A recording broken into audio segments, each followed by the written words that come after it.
சித்தர்களே உங்கள் ஞானத்தில் இவன் சிதைந்து போவது நீதியோ? தத்துவங்கள் சொன்ன குருமார்களே என் தவிப்பு உங்கள் காதில் விழலியோ? அவள் போக்கில் அவள் இருந்திருக்கலாம், என் பாதையில் ஏன் குறுக்கிட்டாள்?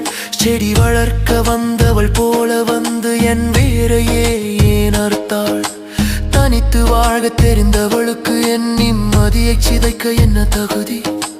பணிந்து கிடந்த என் முதுகில் அவள் ஏறி நின்றது என்ன விதி? வாழ்ந்து கொண்டே கொள்பவளை விட மறித்து போவதே மேலடா. சூழ்ந்து நின்ற துரோகத்தை உங்கள் சுடரொளியால் எரித்திடடா. அகத்தியரே திருமூலரே என் ஆணவம் மறுத்து எரியுமே. போகரே கொங்கணரே என் பொய் வாழ்வை மாற்றியுமே.